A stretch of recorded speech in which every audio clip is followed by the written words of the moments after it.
Bismillahirrahmanirrahim. Assalamualaikum warahmatullahi wabarakatuh.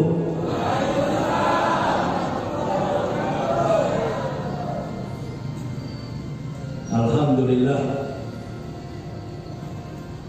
alhamdulillahillazi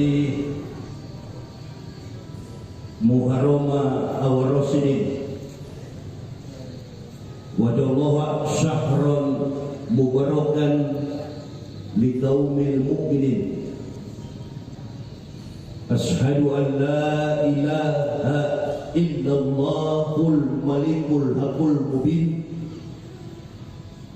wa ashhadu anna sayyidina Muhammadan abduhu wa rasuluhu allazi usadiqul walil amin tibil qulubi wa da'waiha wa afiyatil abdani wa shifaiha wa nuril absyari wa gijaiha wa kutil arwahi wa gijaiha wa ala alihi wa sahbihi wa sallim amma ba'd.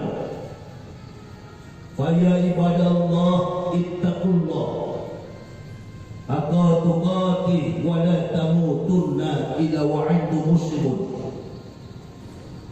Wa qala Allah ta'ala fil kitabil azizil karim, a'udzu billahi minasy syaithanir rajim, bismillahirrahmanirrahim.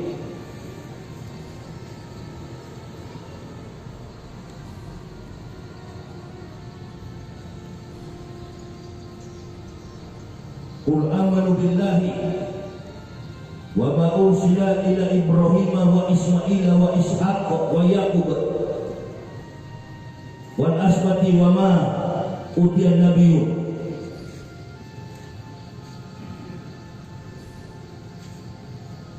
Faqala Nabi sallallahu alaihi wasallam, istatun yaqulunaro bisitatin al-umara'u bil-ju'uri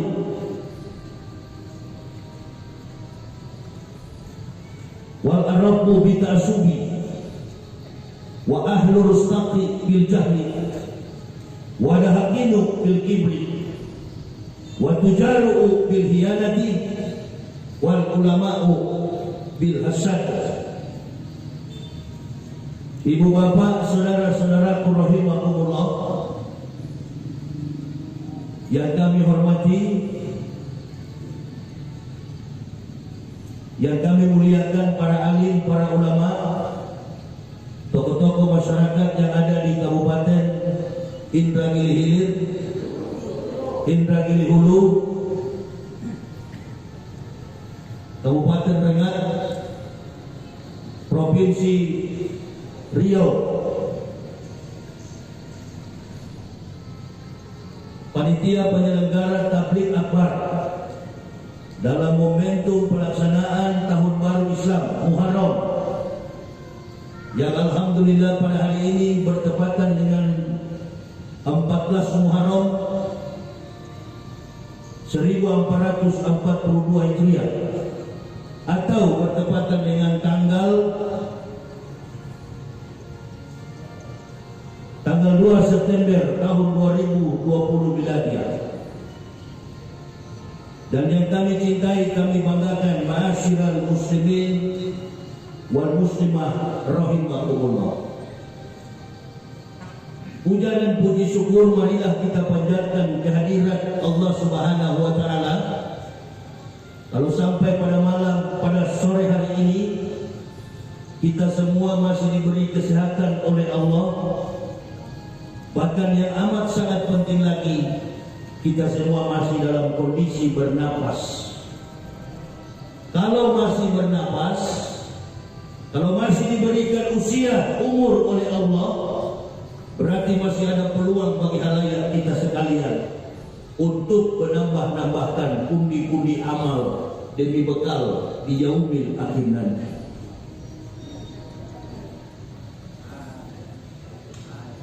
Nabi sallallahu alaihi wasallam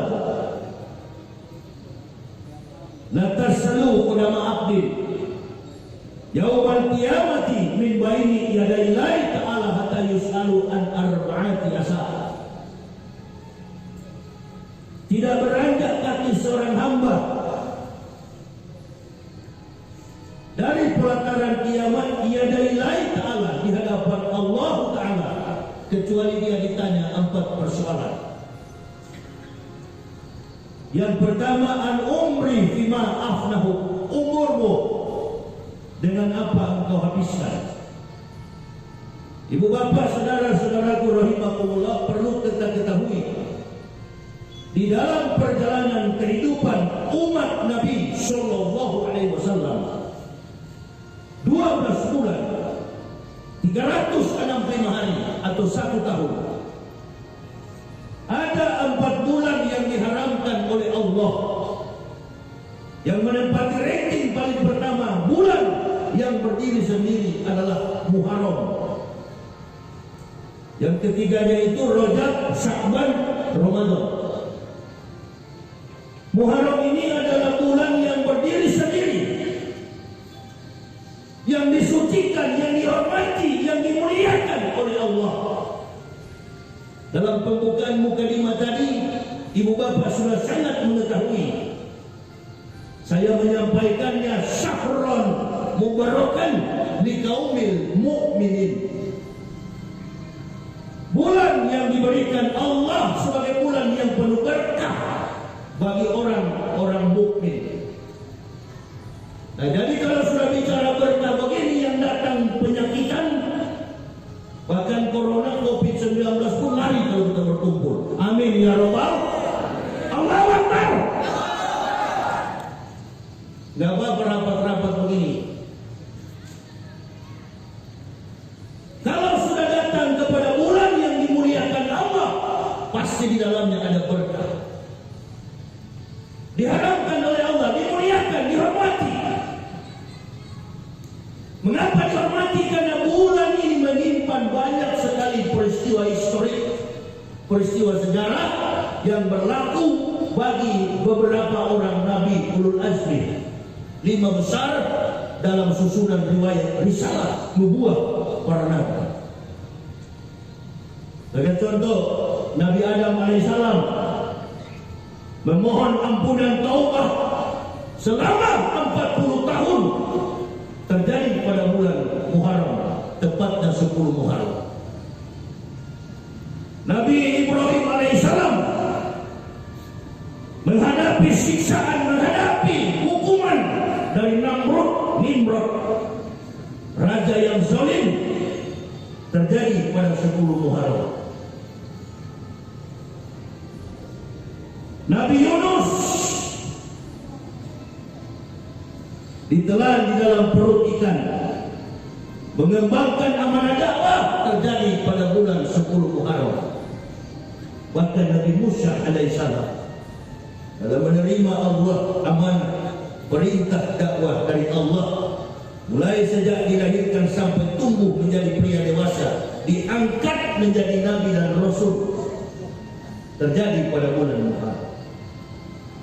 Jadi amatlah rugi orang-orang yang tidak memperingati bulan Muharram ini, lalu mereka mengaku sebagai orang beriman.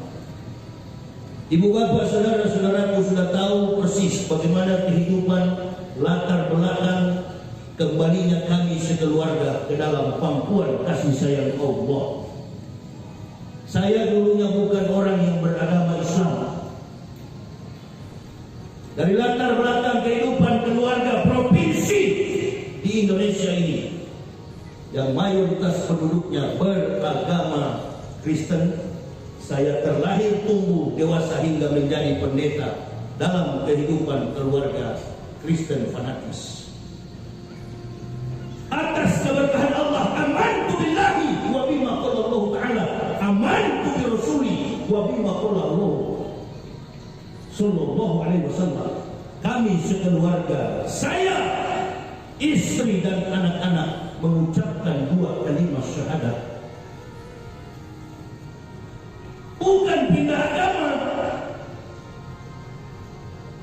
Kalau orang belajar Islam yang baik secara sistematis, dia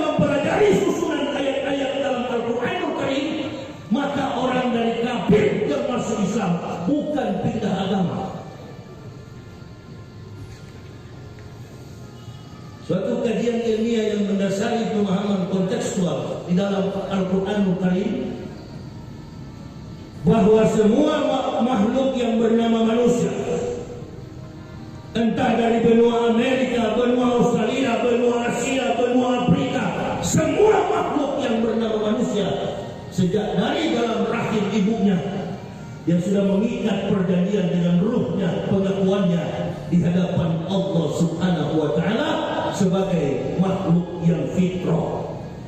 Kalau sudah fitrah berarti Islam. Alastu bi rabbikum qalu bala syahidna.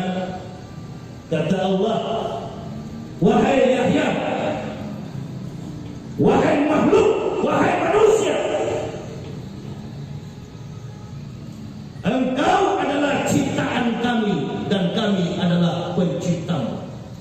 Ini perjanjian antara saya di dalam fi Quranin makin, di dalam rahim ibu saya dengan Allah Subhanahu wa Ta'ala, Rabbul Alamin. Lalu saya menjawab, kalau mana? Karena ada kewajiban di dalam dialog, di dalam interaksi sang janin dengan sang Khalik,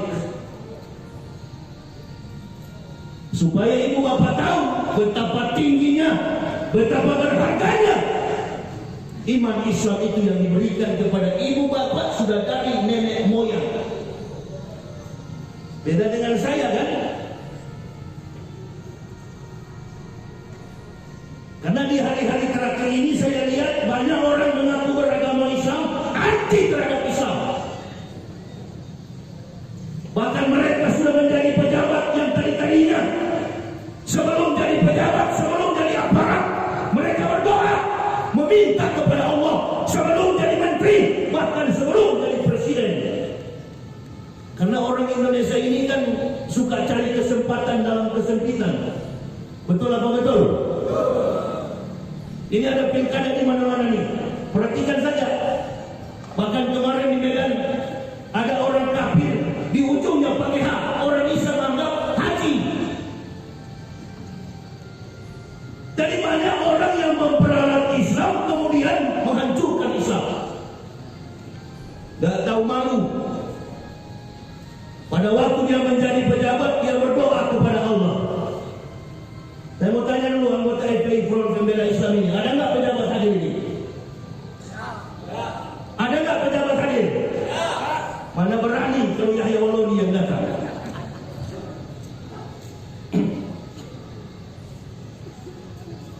Mana berani? Nanti ada keinginan untuk menjadi pejabat, baru dia menerobos masuk ke masjid-masjid. Ini kepada pengurus-pengurus masjid yang hadir, kalau ada pejabat model itu ambil nomor angka, apa nomor urutnya, tapi jangan dipilih. Betul apa betul? Begitu mereka berdoa kepada Allah, meminta supaya menjadi pejabat, meminta menjadi seorang yang berposisi terkemuka di dalam lingkungan kehidupan masyarakat, lalu mereka berkhianat terhadap agama.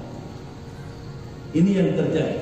Saya tadi malam nonton Indonesia Layar Sebelah yang membahas tentang pembakaran Polsek Ciracas oleh anggota TNI. Negara semakin hari semakin ribut.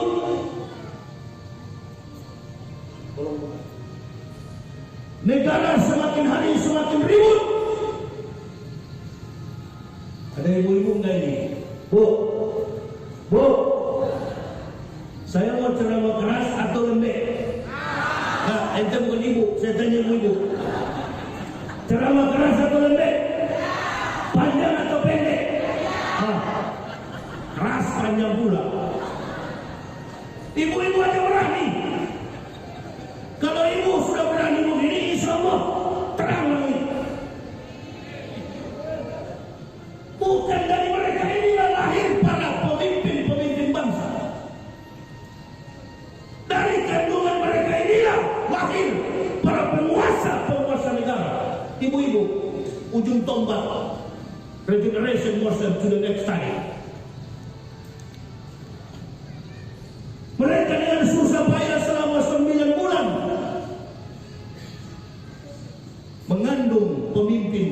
fi qurarin makin, disimpan kata Allah dalam kantong rahim yang kokoh. Begitu lahir. Allahu Akbar.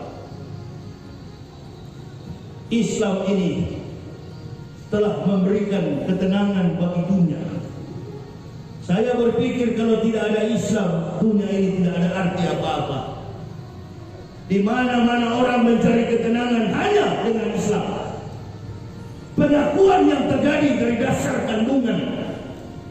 Lalu Allah berkata kepada janin itu, qulubana alastu rabbi, aku adalah Tuhanmu, aku adalah penciptamu, maka wajib bagimu menyembah kepadaku. Bayi di dalam kandungan menjawab, qulubana, kami akan sujud menyembah kepadamu ya Allah. Berarti orang kafir, apapun agamanya, suku bangsanya, bahasa, adat, budaya, culture, semua manusia dari dalam rahim ibunya adalah Muslim, adalah Islam. Nah, itu alasannya. Makanya kalau orang dari kafir masuk Islam, bukan pindah agama, dia kembali kepada fitrah. Begitu juga kami sekeluarga. Our family never converts our belief, but coming back to the truth. Kembali kepada kebenaran. Kami sekeluarga bukan pindah agama. Kami sekeluarga kembali kepada kebenaran. Kalau orang sudah dari kafir masuk Islam, apa namanya? Apa namanya? Orang dari kafir masuk Islam, apa namanya? Hijrah dia dari kegelapan menuju kepada terang benderang Islam. Namanya apa? Namanya apa? Mu'alaf. Salah. Mu'alaf itu adalah orang yang dibujuk hatinya. Tanya sama kiai, tanya sama ustaz. Arti kata mu'alaf menggunakan lam tasjid. Mu'alaf itu adalah orang yang dibujuk hatinya. Saya dan keluarga kebetulan tidak ada yang bujuk. Apa saya mengaku mu'alaf? Enggak. Saya kemana-mana tidak pernah ngaku mu'alaf. Mohon maaf, nila setitik merusak susu sebelahan. Banyak sekali orang yang ngaku mu'alaf, pura-pura masuk Islam, kemudian dia kembali lagi kepada kekafiran. Ada banyak contoh. Makanya saya paling takut menggunakan istilah dan gelar itu. Kami sekeluarga berdasarkan tuntunan kitab Allah Al-Quranul Karim, kami bukan mu'alaf. May yahdillahu fahuwal muhtadin wa may yudlil fa ulaika humul khasirun. Kata Allah, barang siapa yang kami beri petunjuk, maka mereka adalah muhtadin, orang yang mendapat petunjuk. Di sini ibu bapak mesti jelas memperhatikan. Orang yang dari kafir mendasarkan keilmuan, kompetensi, kemampuan akademik, lalu menilai Islam benar dan dia tersentuh hatinya untuk mengucapkan amantu billah, la ilaha illallah, Muhammad Rasulullah. Dia masuk Islam, berarti dia bukan mu'alaf, dia adalah muhtadin, orang yang mendapat petunjuk.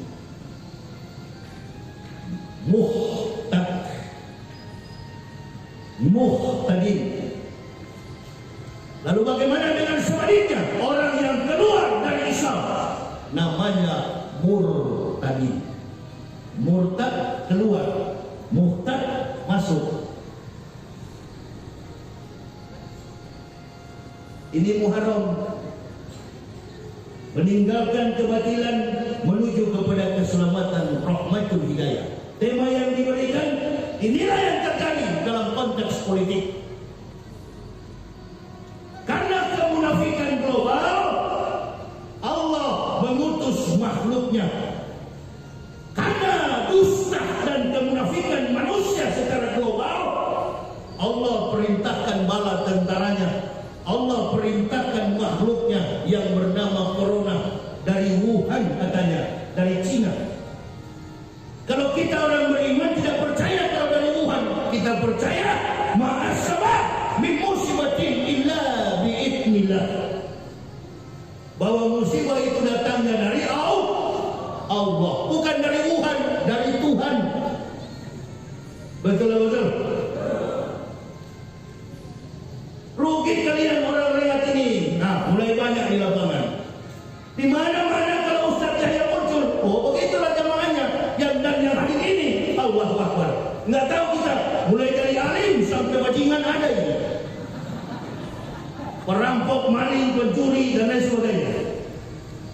Tapi mau jujur saya katakan, masyarakat ini, Indonesia ini nggak pernah ribut Pak Bu, saudara-saudara tuh. Di mana-mana nggak pernah ribut masyarakat Indonesia ini. Tertib hidupnya. Maling pun kalau nyolong nanti subuh, dia tunggu orang sepi. Yang bikin ribut negara ini adalah pejabat negara. Betul apa betul? Kemarin kita sedang menghadapi COVID. Ada lagi muncul RUU, hit hura-hura. Muncul lagi undang-undang HIV/AIDS, Omnibus Law dan lain sebagainya. Ini munafik punya kerja. Ini ada anggota barisan Front Pembela Islam ini, FPI. FPI katanya organisasi radikal. Innalillahi, munafik. Ente kalau mau tahu di mana-mana ada gempa, bahkan ada jejak digital, rekam jejak digital. Habib Muhammad Rizik Syihab dan anggota Front Pembela Islam mengangkat mayat ratusan ribu di pantai Nangro Aceh Darussalam.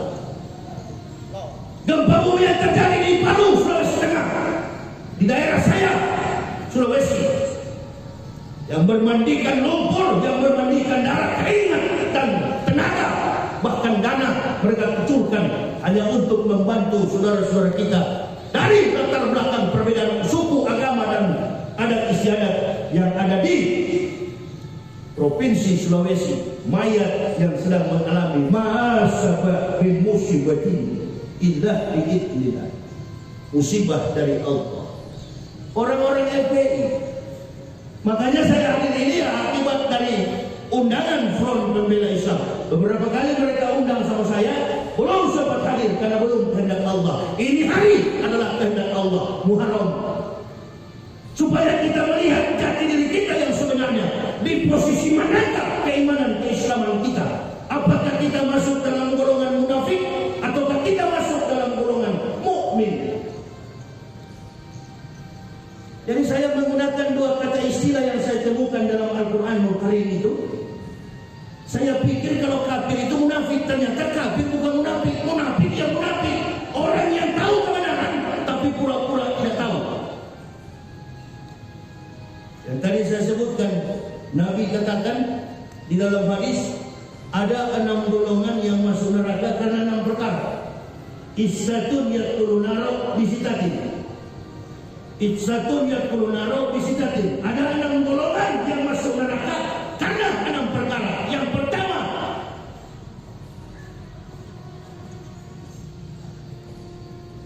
al-umara bil jumhuri.